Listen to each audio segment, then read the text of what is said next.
Hello. Now I'm going to talk about mages in fantasy worlds and their relation to technology. Normally, when we see mages in fantasy, they're normally sort of this medieval type of society and so on. I don't think so. Not for very long. Why? Mages are normally the smartest people around. The smartest people around have more power and they are already used to building things, in that case spells, which supposedly require a lot of intelligence. And those same people now have a lot of money than the diesel type of guy or the Elon Musk type of guy or the Tesla type of guy will have a lot more money in a magical world. And they have interest for making things. In that case, spells, but that wouldn't last for very long. Why? Because you have fireballs normally. What does a fireball do? Heats up stuff. When stuff heats up, or when you see a fire, or when you boil water, you discover that heat probably equals pressure. So it wouldn't be very long before they start using their spells to sort of bend steel around and make, let's say that they make a bunch of steel pipes filled with nitrogen if they get it by cooling down the air enough, and they discover that it's not reactive, or they use water, which is more likely to use water. And so they use all the water, they heat it up, and they have it flow from the pipes to a piston. And when the piston reaches a certain height, it just discharges that water onto a cooling down loop, let's say a bunch of pipes, which are submerged in a pool or something like that, or in the sea for that matter. And then it just has a sort of pump on the other side, which is pretty much a piston with some control valves, and it recirculates the water back. Imagine that. Imagine that, but on a ship. And it's easy to do because if you have magic and you have sort of telekinetic magic, you can sort of bend the steel around and put it together in those, like you have, let's say, a plate of steel, fairly thick or iron, and you can bend it and make a pipe out of it. And if you can make a pipe, and you can make a bigger pipe, a sort of cylinder. You can make pistons too, and so on, an axis, and then a propeller for a ship. So if you have all those smart people pretty much together, just not knowing what the hell to do, and they are lazy, they don't want to have their ships be slow, and they want to win whatever war they are waging. So they will do it. They will do it very quickly because the difficulty about making steam engines is not only comes at that water boils and expands and so on. We know that ever since we were like maybe a bit of a caveman, like boiling water in a fire or something. It's not difficult. It's making the design, well, making the design itself, but overall, just manufacturing the tools to get the job done, more than the engine itself, which You can make it very simple at first, like some cylinder with a piston over it, and then you just boil the water and you realize that the piston rises and you go like, perhaps it's we discharge the water, we allow the piston to fall again, and we connect that piston to an axis, so it spins the axis with this upward down motion through this sort of like, I don't know how, I don't remember how it's called that piece, but it's barely an inconvenience, like an elbow. So it looks like an elbow on that thing. And that's it. It's easy. It's way easier than make a cathedral or making a castle or making anything like that, and it drives your ship way faster than you will with a sail. Way more reliable, especially if you have two of them. Pretty much it. That's why wars with magic are not inconsistent, because they have magic, because it is something inherent to them. They're inconsistent oftentimes because they don't develop technology even faster than us, way faster. And then there's the argument that, oh, since we have magic, then we'll say, well, they have magic, but in the world is we have magic in our world. Well, and then at least if we had it, then why would we develop technology? It's a good question. It's like, oh, we have magic, therefore we don't develop technology. But it's not very good, because magic always requires active effort, or it doesn't, but it's sort of like a summon that's like a creature that has sort of intelligence, and it's not that strong.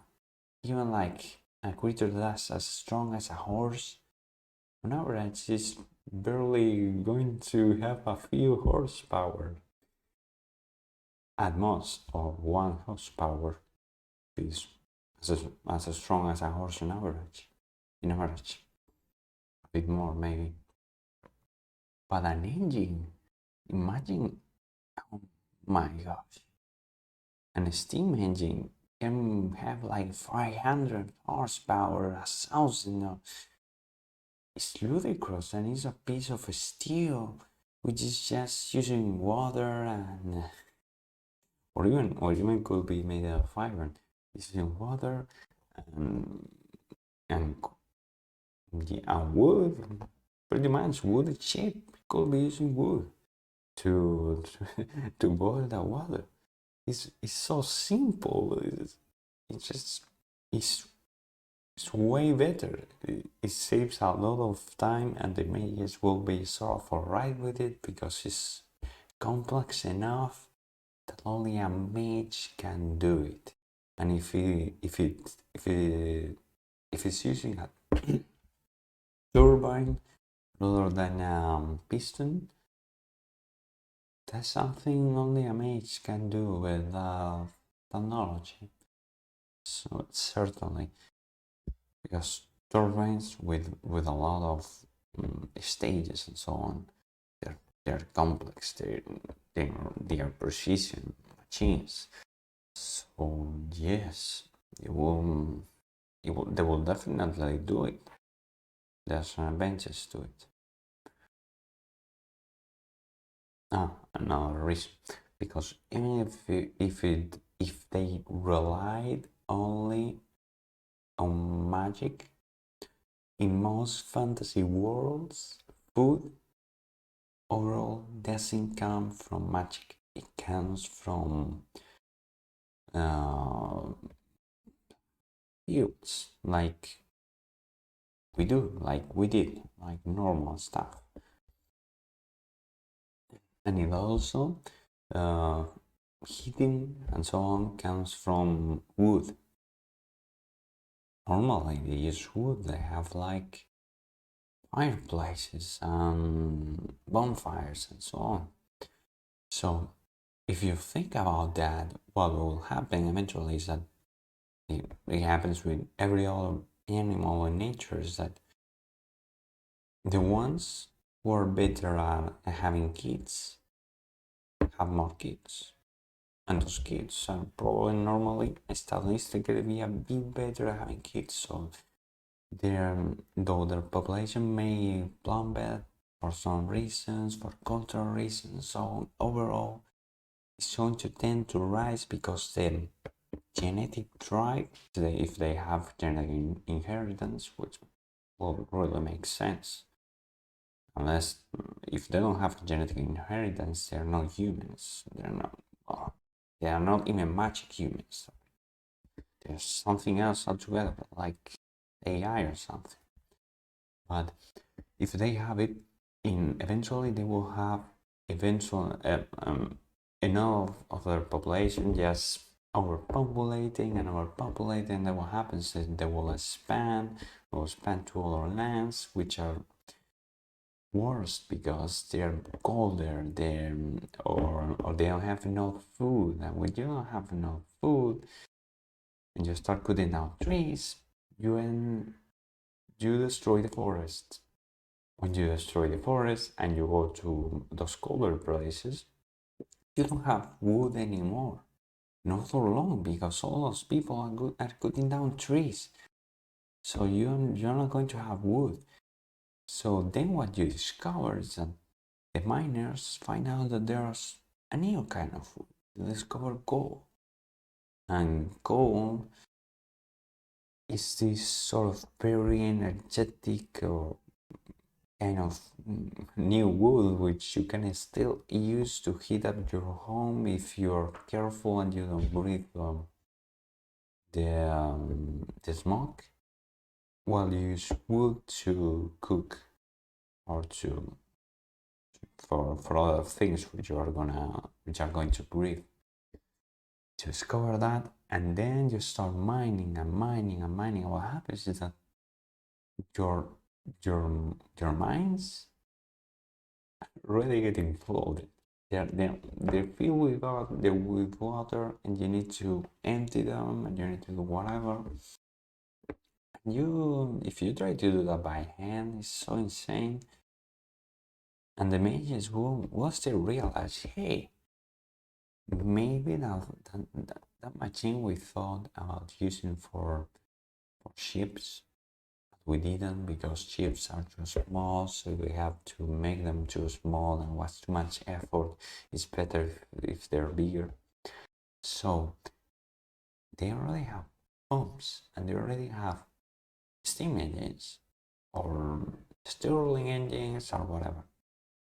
So they will realize that if they use that same engine for the mines, they can extract all the water, they can pump it away, and they can because they own the place, because they are rich, because they are mages will probably be rich because their services will be valued, so they will have lots of money, but little interest in earning it, probably.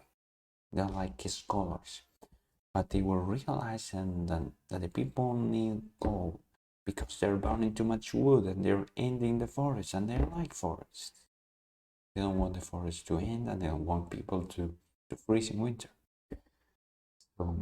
So they start using those engines, and then those engines sort of start improving them, and then someone realized that it could be very cool to have a car that instead of being pulled by horses, it has an engine, and they realized that it doesn't need to necessarily have water, which tends to explode sometimes, and overall oxidizes the iron on the engine, which means it lasts less time.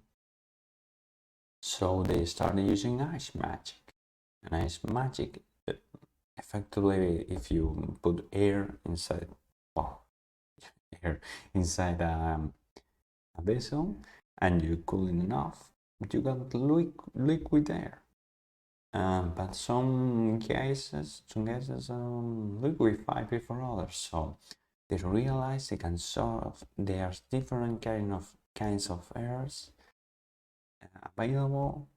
Eventually, the surface starts separating nitrogen from oxygen and start using nitrogen or even CO2 from the fireplaces for their engines, so they don't oxidize. That nitrogen is still going to do something, but nothing significant to the engine. So now they can use these cheap iron pieces in most of the engine parts, even the heater, and it will last a very long time. It's more reliable now. It doesn't oxidize and explode with steam explosions. So they proceed like that, and it's just a matter of time before they realize that those iron oxide rocks have magnetic properties, the ones they will use for compasses, what they call. Anyway, for that, they will realize that they have magnetic properties, and when you move near a conductive object, you sort of have a difficulty doing so, and it's a matter of time, probably centuries or decades, so that they will realize that you're creating an electric current. Then you have engines, you had them before. You have cars, sort of probably very big cars made out of steel or iron, with large steam engines. And then you have generator, because you have magnets. You have the notion that magnets and copper and so on can make electricity, and then you have the notion that electricity on copper and magnets can move an engine, and then you have the first electric grid, pretty much. A small electric grid, probably for, well, not for much, for research at the beginning, but then they do the obvious thing and realize, oh, well, we could, obviously that air we separated, that had argon on it, which we'll call differently. And that thing doesn't react with the stuff that's hot, like oxygen, which burns the stuff, or maybe nitrogen, which sort of reacts over time. So what we do is we kind of make a sort of vessel out of glass, tempered glass or glass, whatever, and we fill it with that liquid argon, with some of it. You can dispense, and it will form this sort of environment which will keep cool a filament, a piece of graphite you find, or a piece of iron, of steel, like a cord, a filament of a steel, for example, and then realize that all you need to do is heat that thing up a little bit, and it starts making light. The hotter it is, the more light it makes. But even then, it still makes light, and the argon around it sort of isolates it and keeps it from breaking too much, because if you don't have it, if it's vacuum, it starts evaporating faster, the surface of it, and then they sort of discover that must be it, that it needs pressure to keep it from destroying itself or whatever. They discover that, and then you have the first practical electric grid, because you have the first light bulb. They will make a spell and hire workers and so on. Eventually someone will do it, and well, in the minutes, and you have the first mages and the typical AnINTP-As of society, the businessmen, sort of align together in some places to make the first electric grid and the first king's whatever or novel person with electricity in their dwelling, and then it expands to poorer and poorer people, and so if everyone gets electricity in a magical world very, very, very fast, because everything is so much easier. Yes, so much easier. Anyway, hope you like it. Hope you liked it. If you liked it, please output, subscribe, hit the bell, and if you want to leave a comment to feed the algorithm. Well,